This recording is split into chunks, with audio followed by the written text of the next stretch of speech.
Nadie. Bueno, qué mal, qué mal. Bueno, no, tampoco yo, no creen que yo le sé a la mecánica, ¿no? Pero bueno, eh, biocarburantes. Bueno, es que luego hay gente que aprende desde joven. ah, eh, pero bueno, yo tampoco le sé nada de mecánica, ¿no? Pero bueno. El tema es de biocombustibles. Los principales biocombustibles es el bioetanol y el biodiesel. Ahorita vamos a ir viendo un poquito las diferencias que hay entre ellos. Y realmente, pues la definición de combustible, pues es cualquier material capaz de liberar energía cuando se oxida de forma violenta, ¿no? El fuego, cuando quemamos madera, cuando quemamos alcohol, gasolina, lo que sea, es una oxidación violenta. De hecho, por eso no podemos tener fuego prendido si no hay oxígeno, ¿no? Y pues va a haber un desprendimiento de calor y recuerden que el calor genera una expansión de las moléculas y esta expansión de las moléculas nosotros los hemos aprovechado mucho para generar movimientos, movimiento ¿cómo se llama? De nuestros motores, ¿no? Ah, ¿Cómo se llaman estas partecitas? Lo que mueve el cigüeñal, los cilindros, que luego mueven el cigüeñal y pues así se mueven nuestros motores de combustión interna, ¿no? Pero bueno, realmente, pues desde la madera que nosotros quemamos representa un combustible eh, y pues al principio el humano pues empezó a manipular el fuego, lo utilizaba para iluminarse, para cocinar, para mantener la temperatura y conforme la tecnología fue avanzando, por ejemplo, en el siglo XVIII, pues las ciudades ya se empezaron a iluminar con este tipo de aparatos, los quinqués, que utilizaban grasas o aceites vegetales, por ejemplo, el aceite de ballena. Antes el aceite de ballena era una parte importante de la industria. Eh, y pues, pobres ballenas, ¿no? Aquí se ve un barco ballenero y aquí se ve cómo están sacando los tambos con el aceite de ballena, ¿no? Sin embargo, a partir de 1860 se empezó a utilizar el queroseno. El queroseno técnicamente está entre el diésel y la gasolina. Ahorita vamos a ver esa parte. Eh, y pues ahora sí ya no tenían que cazar tantas ballenas, aunque se seguía utilizando, ¿no? El queroseno pues se destila a partir del petróleo, aunque en aquel momento lo hacían más de la brea, no había tantos pozos petroleros. Y pues poco a poco, conforme la tecnología del petróleo fue avanzando, la tecnología de la refinación, pues hubo un mayor auge, ¿no? Sin embargo, en 1970, a partir de la guerra, si bien recuerdo, de los 7 días,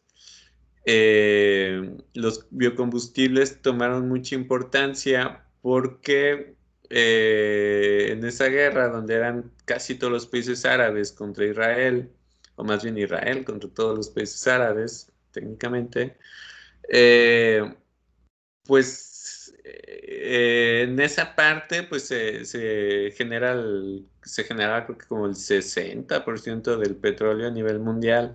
Entonces pues todo el mundo, todo el planeta estuvo en jaque por esos cambios del precio del petróleo. Entonces se buscaban nuevas alternativas que no solo fuera petróleo, ¿no? Y ahora ya varios países, por ejemplo en Estados Unidos, en Francia, en Brasil, ya se empiezan a utilizar biocombustibles. Por ejemplo, se vende el etanol como sustituto de la gasolina. Obviamente los motores tienen que tener algunas modificaciones y el biodiesel como sustituto del diésel, ¿no? El biotanol, pues como sabemos, pues se saca de la fermentación alcohólica por parte de levaduras como Saccharomyces, la fermentación de azúcares, es una fermentación alcohólica normal, Y ya se usa desde Estados Unidos, Brasil, China, India, Canadá, Tailandia, Argentina. Y generalmente se le llama como gasol o alcanafta, recordando que en algunos países les dicen nafta a la gasolina, ¿no? Sin embargo, no crean que es así tan onírico que puedas ir a comprar alcohol para pistear a la gasolinería, sino que son combinaciones. Por ejemplo, la E10 es 10% de etanol, la E85 es un 85% de etanol, ¿no? Entonces, si nos centramos en la parte de etanol, nosotros queremos, para poder producir el etanol, ocupamos una fuente de glucosa, de azúcares que podamos fermentar y convertir en alcohol etílico. Y tenemos varios tipos de cultivos, los cultivos de azúcar, como la caña de azúcar, que tiene un alto contenido de fructosa en este caso, igual el sorgo dulce o las remolachas, ¿no?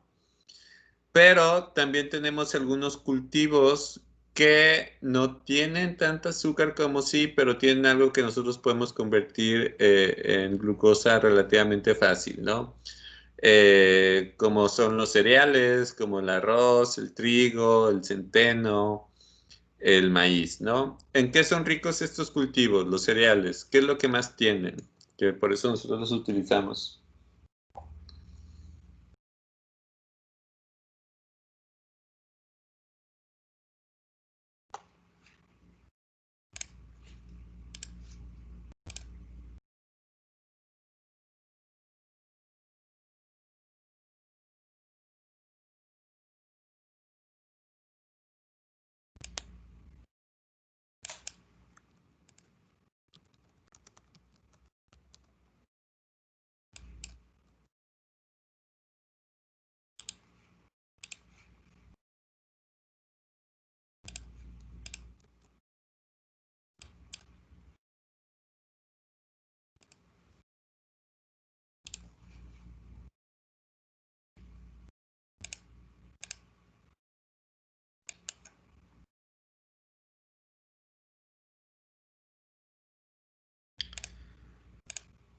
Ok, am, carbohidratos, bueno, la glucosa es carbohidratos, la celulosa es carbohidratos también técnicamente. Fibra, no. Bueno, ahorita vamos a hablar de la fibra. Almidón, recuerden, almidón. El almidón, los cereales pues son ricos en almidón y los otros que mencioné, el sorgo dulce, la caña de azúcar, pues tienen mucha fructosa, ¿no? Como los frutos. Entonces, almidón, aunque de fibra también se puede obtener, se puede hacer fermentación. Para yo poder fermentar el almidón, ¿qué le tengo que hacer? ¿Cómo puedo convertir el almidón en glucosa?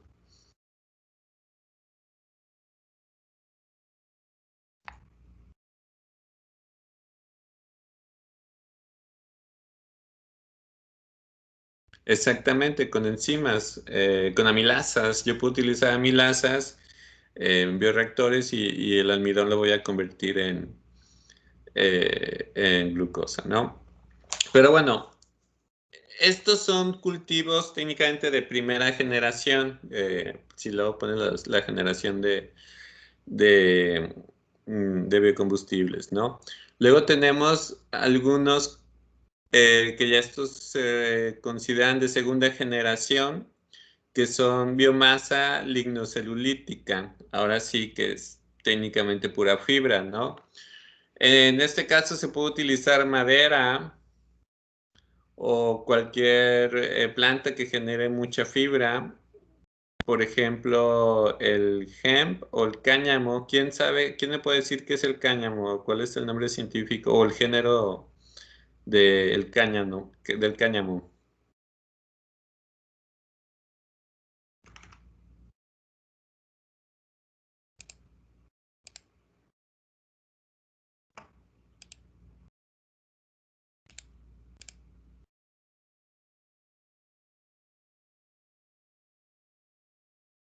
Ok, el cáñamo, esta planta, históricamente tiene mucha importancia y en cómo se llama, en Asia todavía se sigue utilizando, se hacen fibras de cáñamo, cuerdas de cáñamo, carros con fibra de cáñamo en vez de fibra de vidrio, el hemp, inclusive antes se utilizaba mucho en América, en México también se llegó a cultivar.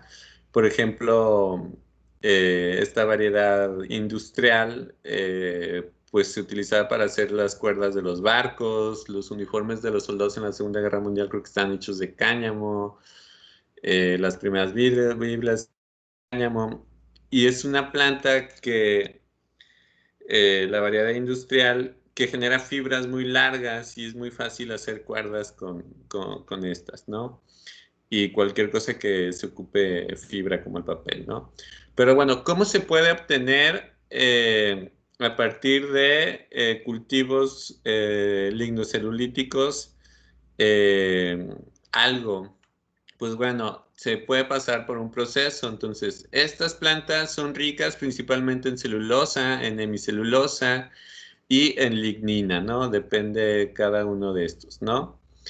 Ya se ha hecho y se ha demostrado a gran escala, por ejemplo, que a partir de la celulosa yo puedo hacer hidrólisis igual enzimática o química y obtener glucosa, la cual puedo utilizar para producir etanol, ¿no? Por otro lado, la hemicelulosa también la puedo convertir en gilosa, en una pentosa. También se puede ir a la producción de bioetanol. Pero también a partir de esto se pueden obtener algunas gomas, solventes, etcétera, ¿no?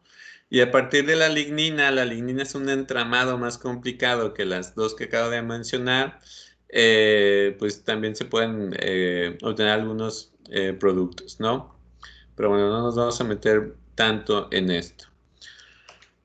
Algo importante y es que nosotros pues necesitamos, sobre todo los de primera y de segunda generación, cultivos que sean rentables para fermentar, o sea, que ya mi fermentación genere suficiente alcohol como para que sea factible usarlo para producir bioetanol, ¿no? Por ejemplo, aquí menciona 3 cultivos en 3 países: maíz, azúcar y remolacha. En Estados Unidos se obtiene el etanol a partir del maíz, se produce mucho maíz. Y ellos pueden obtener hasta 3,000 litros por hectárea de etanol. Brasil con su caña de azúcar hasta casi los 6,000 litros y Francia hasta los 7,000 por hectárea, ¿no?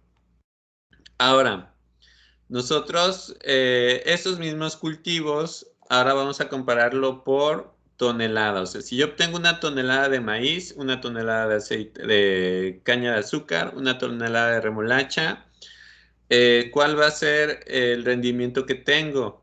Por una tonelada de maíz, tú puedes obtener casi 400 litros de bioetanol, de caña de azúcar casi 100, de remolacha casi 100.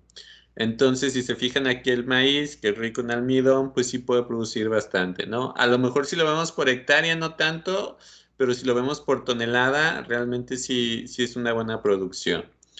La ventaja de estos procesos es de que pueden salir fuentes emergentes pues sí, emergentes de biomasa para fermentar. Por ejemplo, veíamos hace un par de años lo del sargazo, y pues sí se establecieron plantas para producir etanol.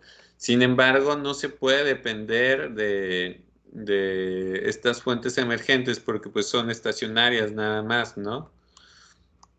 Eh, bueno, el bioetanol, pues ¿cómo se produce el bioetanol?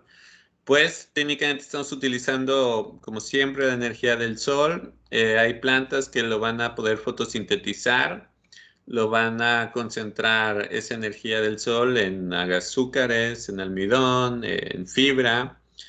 Y pues nosotros ocupamos convertir eso a azúcares, a glucosa para poder fermentarlo para que yo diga que este cultivo o que a partir de aquí es rentable producir bioetanol, yo tengo que obtener por lo menos un 5% de etanol a partir de estos cultivos, ¿no? Si produzco menos, realmente ya no es rentable, ¿no? Entonces, si yo tengo 100 litros de jugo de uva, digamos aquí, y yo lo fermento, del agua se saca bastante. Digamos, yo lo fermento y obtengo un 15% de alcohol, pues a partir de estos 100 litros yo voy a tener 15 litros de etanol al 100, ¿no? Obviamente, pues va a pasar por varias destilaciones, ¿no? Se debe de sulfurar también, o sea, quitar los sulfuros. Se debe deshidratar, o sea, ir quitando todo el agua que le quede y para que quede el alcohol al 99.9%, ¿no? Y ese alcohol se puede utilizar en motores de combustión interna de diferentes tipos o para diferentes propósitos y me van a producir energía, ¿no? A partir de la combustión, la expansión de las moléculas que pueden mover los pistones, que mueven el cigüeñal y que mueven los motores, ¿no? Obviamente, si hablamos de una combustión, se va a generar una liberación de dióxido de carbono. Y aunque el dióxido de carbono, pues todos sabemos que contamina, ecológicamente rentable porque pues vas a regresar ese dióxido de carbono a las plantas cuando tú produciste o produces ese bioetanol, ¿no? Eh, bueno, sí, esto sería en cuanto al bioetanol. Vamos a ver un video cortito que nos explica cómo se hace el bioetanol. Déjenlo busco rapidote. ¿Alguna duda hasta aquí? ¿Algo que quieran comentar al respecto?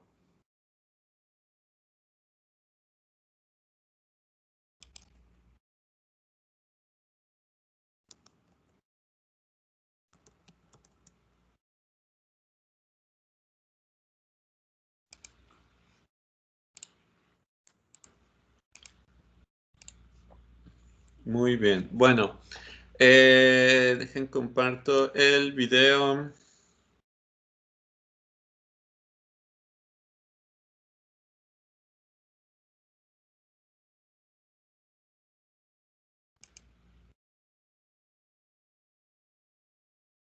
Y aquí lo tenemos. Bueno, es producción de etanol a partir de maíz. Y se me hace que ahí no se va a escuchar, déjenlo.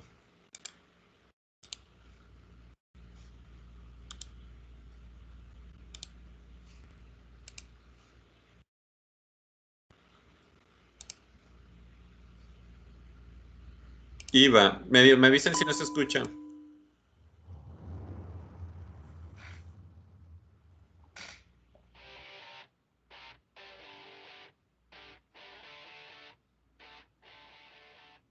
El proceso de obtención de bioetanol comienza con la cosecha del maíz, que ha sido previamente seleccionado en base a su calidad. Los granos son llevados a la planta de Bio 4, donde se los acopia en grandes hilos para su posterior utilización.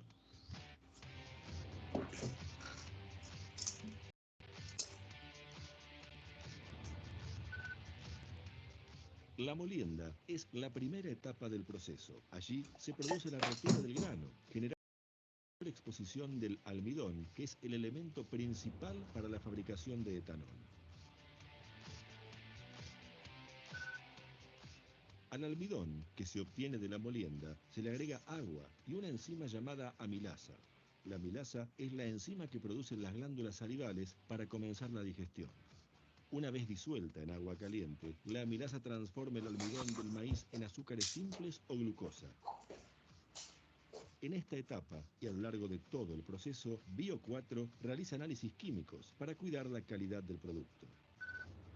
A los azúcares obtenidos en el proceso anterior se les agrega levadura.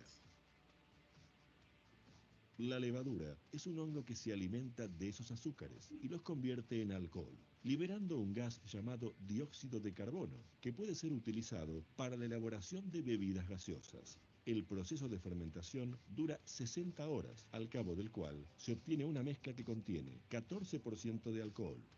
Este proceso es el mismo que se utiliza en la fabricación de la cerveza. La mezcla fermentada pasa a la destilación, que es el proceso de purificación del etanol, separándose del agua y los sólidos. Para ello, se utilizan tres grandes columnas, con platos en su interior, por donde circula la mezcla que es expuesta a altas temperaturas. El etanol se evapora a menor temperatura que el agua, produciéndose la separación de estos productos. Al final del proceso, se obtiene alcohol al 95% de pureza. Finalizada la destilación, el proceso se divide en dos. Por un lado, la anidración, para la purificación del etanol, y por otro lado, la separación y evaporación de los sólidos, para la producción de burlanda de maíz. Los sólidos y el agua son separados por máquinas centrífugas. Aquí se obtiene la burlanda. Por otro lado, los sólidos solubles se separan del agua por un proceso de evaporación y posterior condensación, del cual se obtiene un jarabe que se agrega a la burlanda.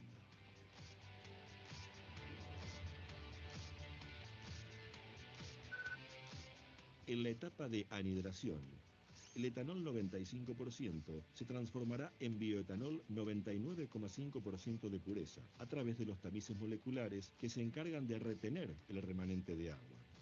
Luego de este proceso, se somete al bioetanol a estrictos controles de calidad antes de ser distribuido.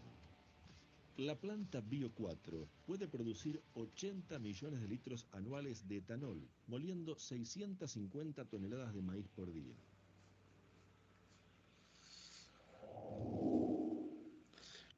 Bueno, ¿qué les pareció el video? ¿Qué les parece esto del bioetanol? ¿Se les hace interesante? ¿Se les hace rentable?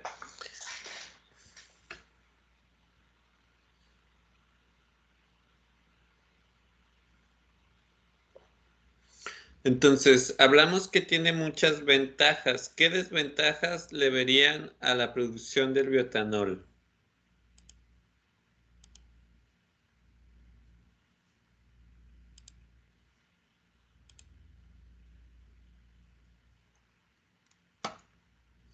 ¿Por qué no dejamos de utilizar gasolina y utilizamos puro bioetanol? Piénsenle, ¿qué es la desventaja? Ok, ¿por qué no es rentable? Puede ser hasta más barato que la gasolina, la producción.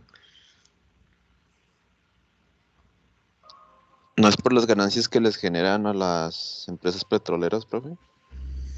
En parte, un poco. Pues las petroleras también podrían producir etanol, ¿no? Pero se ocupan más cosas. Bueno, a ver, ¿qué pasa si yo tengo que cultivar todo, empezar a tener más zonas de cultivos para producir más etanol? O sea, que se tuviera que producir, no sé, 5 veces más maíz. Entonces los agricultores tendrían que tener una sobreproducción de maíz. ¿Y qué creen que le va a pasar al precio del maíz?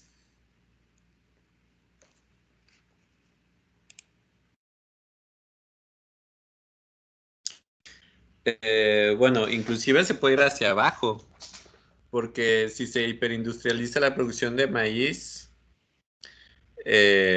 bueno, si una cosa es de que si hay más demanda, imagínense, si se acaba el petróleo, va a haber más demanda por maíz para producir bioetanol y sí, tendría más costo. Pero si se tuviera que cultivar más maíz, digamos ahorita, declaran que en México pues el 50% del combustible va a ser a partir de bioetanol, pues se va a tener que cultivar muchísimo más maíz y si se cultiva muchísimo más, aunque tenga la demanda asegurada por el bioetanol, este va a bajar de precio porque va a haber mucho, mucho, mucho maíz, ¿no? Entonces luego es el riesgo y que de hecho esto se representa un poquito en la primera diapositiva de esta clase en la introducción, en esa caricatura que se me hizo muy acertada.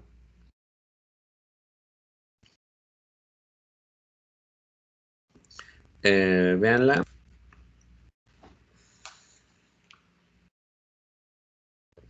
Que luego también sí pasa, ¿no? Que Bueno, aquí pues hay técnicamente como dos agricultores que pues están pidiendo así como que entonces, obviamente, pues los agricultores no van a poder cultivar con sus campitos de maíz con una producción hiperindustrializada para producir biogás, ¿no? Bioetanol, ¿no? Entonces, pues aquí él les dice, pues, oye, disculpen, estoy salvando el planeta porque estoy usando bioetanol, pero pues a la vez, quieran o no, se va a deforestar más, como dice Xiomara, muchas más áreas verdes se van a tener que afectar, va a haber más gasto, más contaminación por pesticidas, etcétera, ¿no? Hay muchas razones aquí que entran en juego. Es el riesgo del bioetanol. Muchas veces, por ejemplo, pasa en los cultivos esto de precio y demanda, y que aquí sí se puede aprovechar para hacer etanol. Yo recuerdo una vez un viaje que hice, que fuimos a un congreso a Nueva Vallarta. Yo vivía en Durango en aquel entonces y nos fuimos por toda la costa de Sinaloa, luego de Nayarit y llegamos a Nueva Vallarta. Y es una zona que produce mucho mango.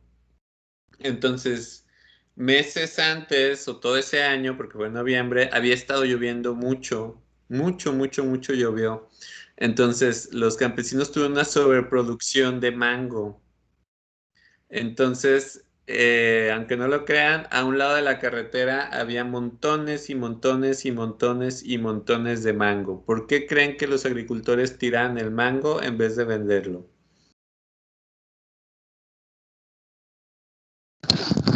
¿Tiran qué, profe? ¿El mango? ¿Lo estaban tirando? ¿Por qué lo tiraban en vez de venderlo?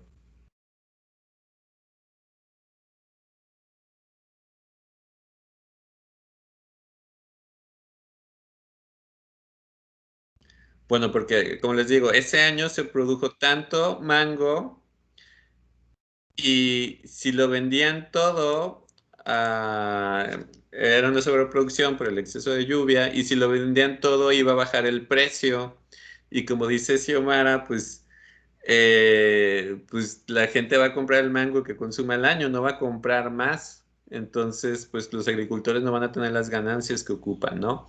En esos casos, cuando hay sobreproducción, es cuando mejor se puede aprovechar para producir bioetanol. Entonces, muchas granjas que la gente se ha aplicado, compran la maquinaria para producir bioetanol, y cuando tienen excedentes en sus cultivos, pues pueden producir bioetanol para mover sus tractores, para mover sus máquinas, y con eso pues mantienen el precio de, de sus cultivos, ¿no?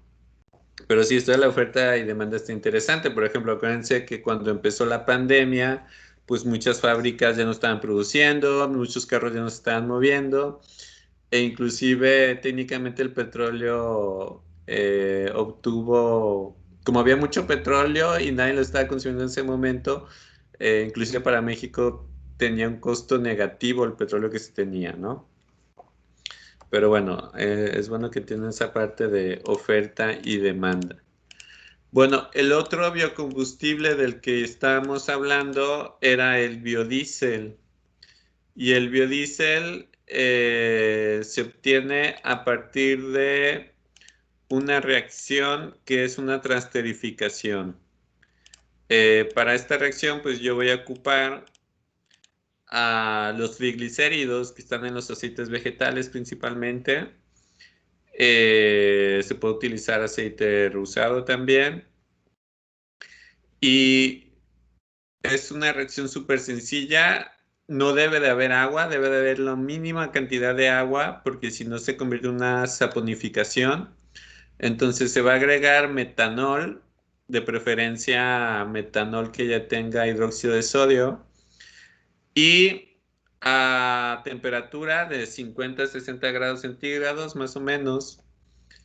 Y esto se va a convertir en metilester, que viene siendo el biodiesel, y en la glicerina. Vamos a ver un video cortito que nos explique la diferencia entre el biodiesel y el diésel normal, ¿no? Nada más déjenme acuerdo cuál es.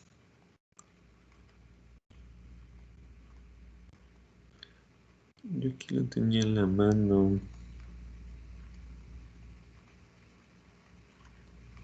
No, yo creo que mejor lo busco en el historial.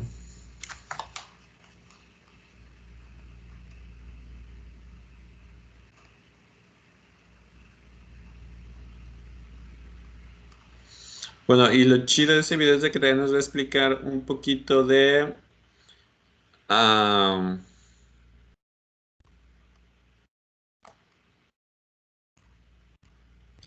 del petróleo y la refinación del petróleo, ¿no? Porque sí es importante esa parte. Será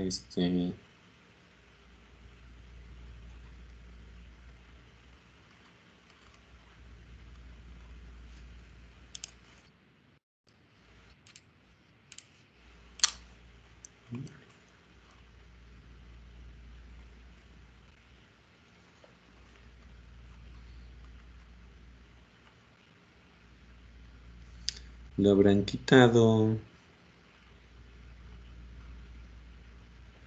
Aquí está.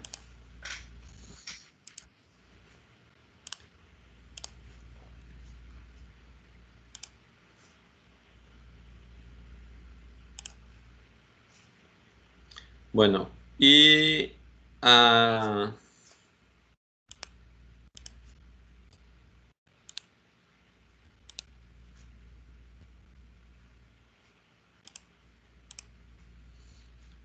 ahí va el video. Pongan la atención y ahorita lo comentamos. La serie a raíz de una petición de muchos de vosotros. ¿Cuáles son las diferencias entre diésel y gasolina? En ella revisaremos desde el combustible en sí hasta el ciclo termodinámico de funcionamiento de los diferentes motores, las diferencias que tienen los motores reales, explicaremos las prestaciones y la contaminación de unos y otros, un tema tan polémico en la actualidad. Pero hoy vamos a empezar por lo más básico y que condiciona todo lo demás, y es la diferencia que hay en lo más esencial, el combustible. Y es que sin saber cómo es cada combustible, no vas a entender los porqués de las cosas que se enseñan para los motores, los problemas de contaminación o las prestaciones. Como sabrás, el gasoil y la gasolina, al igual que el GNC o el GLP, son combustibles fósiles. ¿Fósiles? Sí, su nombre indica su origen, el petróleo. ¿Y qué es el petróleo? Pues nada más y nada menos que los fósiles de algas y plancton marino que después de quedar enterradas y descomponerse durante millones de años acaban siendo esa papilla negra que denominamos crudo. El crudo o petróleo está compuesto principalmente de unas sustancias químicas, hidrocarburos, que son cadenas o ciclos de carbonos e hidrógenos de distintas longitudes, con algunos contaminantes de azufre o nitrógeno. Dependiendo de la longitud de la cadena, así son sus propiedades físicas y químicas. Todas mezcladas no sirven de mucho, así que hay que separarlas. Y eso se realiza destilando el crudo lentamente, es decir, calentándolo cada vez a más temperatura, lo que se conoce como destilación fraccionada. Por eso, a los diferentes hidrocarburos se los llama fracciones. Antes de calentarlo, primero se extraen las fracciones gaseosas, los hidrocarburos más ligeros, es decir, metano, etano, propano y butano, cadenas de 1 hasta 4 carbonos. El metano y el etano es lo que se conoce como gas natural, que utilizan los vehículos con motor GNC, gas natural comprimido. El propano y el butano se comprimen, enfrían y licúan, o sea, se hacen líquidos, y se conoce como GLP, gas licuado del petróleo, utilizado en los motores con el mismo nombre. Estos combustibles, al ser extraídos directamente como gases, apenas contienen ninguna impureza y por tanto son combustibles muy limpios. A continuación comienza la destilación fraccionada. A medida que calentamos el crudo, comienzan a extraerse las fracciones más ligeras. La primera fracción líquida son las naftas o gasolinas. Están formadas por cadenas desde 5 hasta 9 carbonos. Como habrás observado, las gasolinas son muy volátiles, rápidamente se evaporan. Por tanto, su temperatura de destilación es muy baja, lo que implica que en ese calentamiento apenas se evaporan impurezas de azufre y otros compuestos más pesados. Es por eso que la gasolina se considera un combustible más limpio, pues es más puro. No hace falta que te diga que es el combustible que utilizan los motores de gasolina, nafta, benzina o como quieras llamarlo. A medida que seguimos calentando, la siguiente fracción que destila son los querosenos. El queroseno es un combustible muy utilizado en la industria aeroespacial y en la militar. Sus propiedades son parecidas a la gasolina, aunque es menos volátil y flamable, y por tanto es más seguro. A unos 200 grados se extrae la siguiente fracción que nos interesa, que es el gasóleo o gasoil. Se compone de hidrocarburos pesados con cadenas desde 16 hasta 25 carbonos. Es por eso que se trata de un líquido más denso, aceitoso y con una flamabilidad baja. Como las temperaturas de destilación son más altas, ciertos compuestos no deseados inevitablemente terminan formando parte del combustible, haciéndolo más sucio y contaminante de por sí. Su uso en motores diésel está extendido por todos los sectores: automoción, vehículos industriales, agrícolas, transporte ferroviario, naval, grupos electrógenos de emergencia. Su baja volatilidad y flamabilidad hacen de él un combustible muy seguro. De hecho, si le acercas una llama, no arde. Las siguientes fracciones son los aceites lubricantes, de cadenas de hasta 50 carbonos, muy densos y untuosos. A ellos le siguen las ceras y parafinas, de muy alta densidad y viscosidad. Y finalmente, el residuo de toda esta destilación, formado por cadenas larguísimas y toda la porquería e impurezas pesadas del petróleo, es el alquitrán o brea, utilizado para producir aceite. Pudiera parecer un sólido, pero no lo es. En realidad es un líquido hiperviscoso. El proceso de obtención ya nos ha dado una idea de las propiedades de los diferentes combustibles. Los que primero se obtienen son menos densos, por tanto, arrastran menos impurezas y son más limpios en su combustión. Son más volátiles y más flamables, lo que facilita que se quemen completamente y no se produzcan inquemados, uno de los principales contaminantes.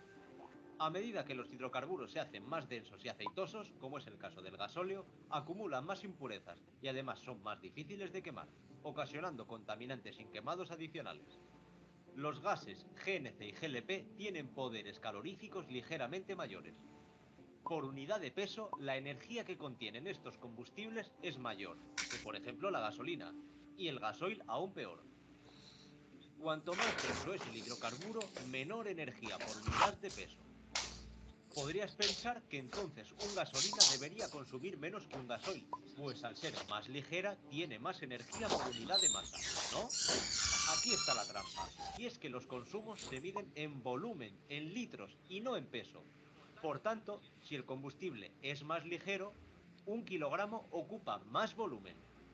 Por tanto, al final los motores de gasolina y de gasoil consumen prácticamente lo mismo en peso, en kilos de combustible, pero no así en volumen, en litros, que es lo que el coche mide. La diferencia de densidades tiene la culpa.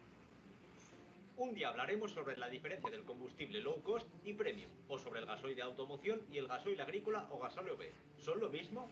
¿Darán las mismas prestaciones en el motor? Lo abordaremos en otros vídeos. En la próxima entrega de la serie hablaremos de los distintos termodinámicos que hacen funcionar los motores gasolina y diésel. Hasta entonces, muchas gracias por haber visto el vídeo. No dudes en comentar las dudas sobre combustibles que te surjan. Deja un me gusta para apoyar el canal y nos vemos pronto aquí en M de Motor. ¡Adiós! Bueno, ¿qué les pareció esto de el bioetanol y todo lo referente a la destilación de el petróleo, ¿no? Es interesante cómo se obtiene técnicamente todo lo que usamos.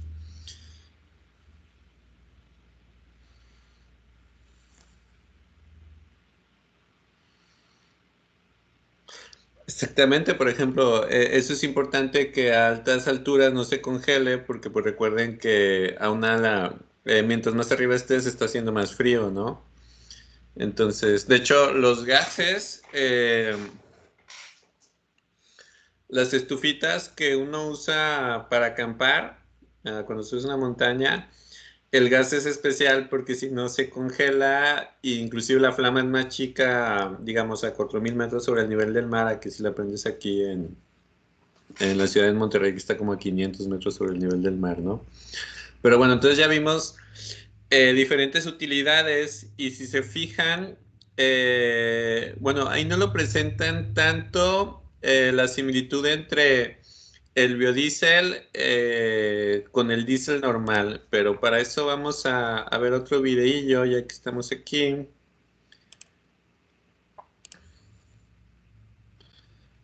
Y el otro videillo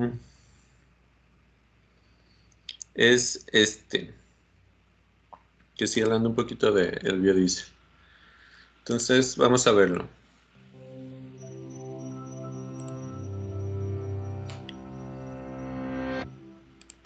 Hace hace apenas un minuto, este aceite ayudó a preparar una deliciosa comida, pero ahora es solo una grasa desagradable.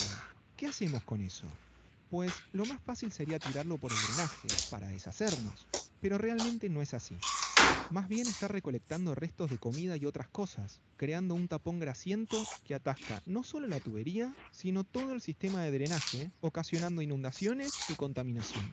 Muchos sitios tienen leyes para el desecho de las grasas, pero podemos ir un paso más allá.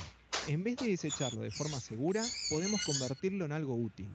Y si te preguntas para qué queremos esa cantidad de aceite de cocina, la respuesta es el biodiesel. Seguramente has escuchado hablar de los motores diésel. Estos hacen funcionar equipos agrícolas y de construcción, camiones, autobuses, barcos, trenes, generadores e incluso algunos autos. La mayoría de los combustibles que usan estos motores son refinados del petróleo, proveniente de dinosaurios y otros fósiles antiguos. Pero el diésel también puede derivarse de organismos que murieron no hace mucho, como las plantas y los animales. Y este tipo de combustible es lo que llamamos biodiesel. El biodiesel es una fuente de energía biodegradable proveniente del aceite de las plantas y las grasas animales, que puede usarse en motores de diésel común. Adivinaste, es la versión bio del diésel. Es más limpio que el diésel normal, por tanto hay un impulso para elaborarlo a partir de cultivos como la soja. Ahora, cultivar plantas para combustible en vez de alimentos acarrea algunos problemas. Pero afortunadamente aquí tenemos algunos aceites y grasas. Preparar la grasa de cocina para el reciclaje es fácil. Primero, déjala enfriar hasta alcanzar temperatura ambiente. Luego, transfiérela a un envase limpio. Puedes usar botellas viejas, siempre que estén vacíos, enjuagados y secos. Usa un embudo y un tamiz para filtrar partículas pequeñas. Incluso puedes agregar otras grasas animales, o el exceso de aceite de alimentos enlatados como atún o sardinas. ¿Qué pasa ahora que el aceite está envasado? Bueno, muchas ciudades tienen servicios de reciclaje, que recogen grandes cantidades de grasa de restaurantes y otros establecimientos. Pero hay sitios en donde las personas también pueden traer sus envases. Toda esta grasa termina en una planta de procesamiento donde puede ser convertido en biodiesel. ¿Cómo ocurre esta transformación? Bueno, todo ese aceite y grasas están hechos de triglicéridos, una molécula de glicerol conectado a 3 cadenas de ácido graso. Para convertir las grasas en combustible, ellas reaccionan al alcohol, usualmente metanol o etanol, que producen largas cadenas de ésteres y glicerol. Para comparar, he aquí algunas moléculas de combustible diésel normal. Aquí las moléculas que creamos con la ruptura de los triglicéridos. El glicerol termina sobrando, por lo que se remueve al final del proceso. Pero mira esos ésteres. Sus estructuras se ven muy similares a esas largas cadenas de hidrocarburos del diésel normal. Y los motores diésel, con unas pequeñas modificaciones, también pueden quemar estos ésteres como un combustible diésel normal. Y voilà, biodiesel. Seguro te preguntarás si reciclar el aceite de cocina usado vale la pena. Después de todo, ¿cuánta energía se puede generar realmente? Pues si toda la grasa que los neoyorquinos desechan en un día es convertida en combustible de avión, sería suficiente para realizar cientos de vuelos de Nueva York a Los Ángeles. Y no olvidemos que usar aceite de desecho en vez de quemar más combustibles fósiles limitará nuestros efectos negativos sobre el medio ambiente. Reciclar la grasa usada de cocina la convierte en algo útil. Contribuyendo un poquito, podemos ayudar a crear una fuente alternativa y estable de combustible diésel mientras protegimos el medio ambiente y mantenemos nuestras ciudades limpias. Y eso es muy bueno.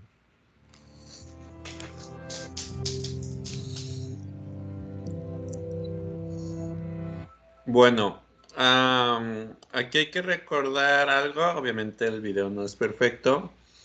Por ejemplo, ya que uno de los países donde se atacó fuertemente fue Argentina. Okay, es otra cosa.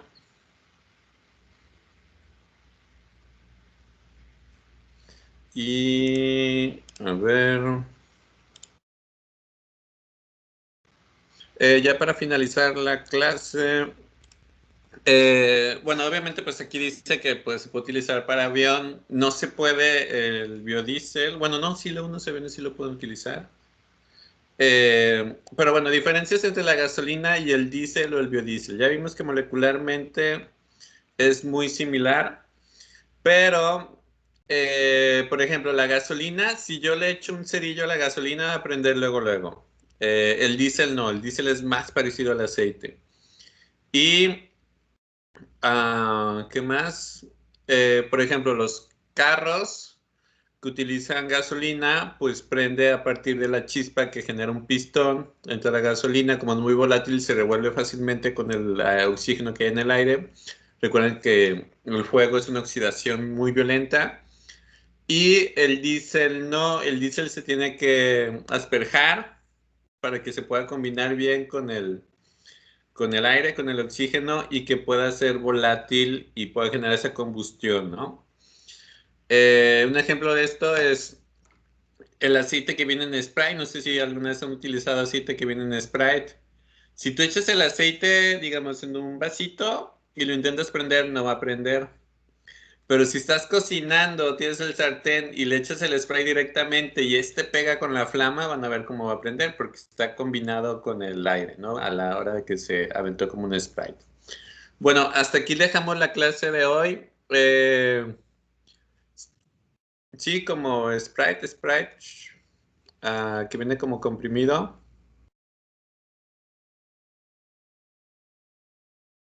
Ok, no se ocupan levaduras ni enzimas, es una transterificación, simplemente. Técnicamente se rompe el triglicérido, el metanol con el hidróxido de sodio va a sustituir ahí unos grupos. Entonces tú como resultado de transterificación vas a tener estos lípidos, el metiléter, y vas a tener glicerina como subproducto. Entonces aquí sí se debe tener mucho cuidado de que en la reacción no haya agua, porque si hay agua se va a hacer una transterificación y va a obtener pues técnicamente jabón. Pero bueno, les voy a agregar aquí, bueno, lo hace bio, pues de que viene de aceite vegetal. Y que lo hace más limpio, pues es lo mismo que hablábamos con el etanol, de que pues para producir el aceite vegetal, pues hay una fijación de dióxido de carbono y pues ese mismo dióxido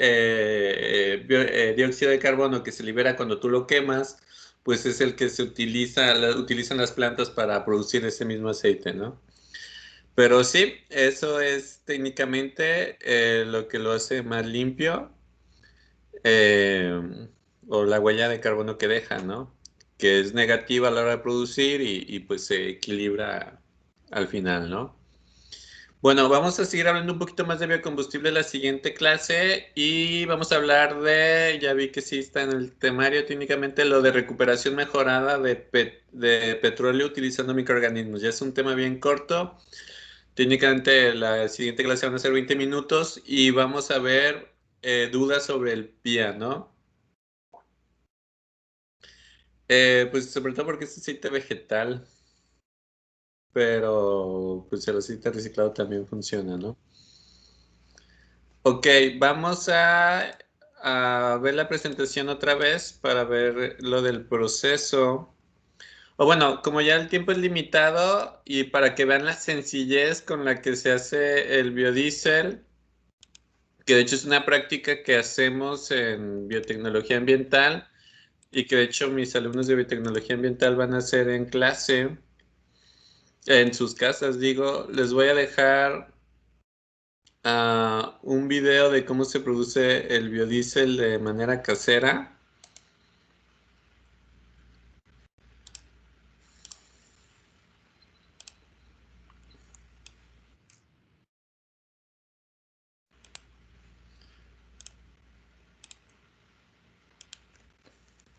Es algo bien sencillo, la verdad, de producir el biodiesel. Ya teniendo el aceite a manera de triglicéridos. Y de una vez... Hay otro video que les podría compartir de una vez.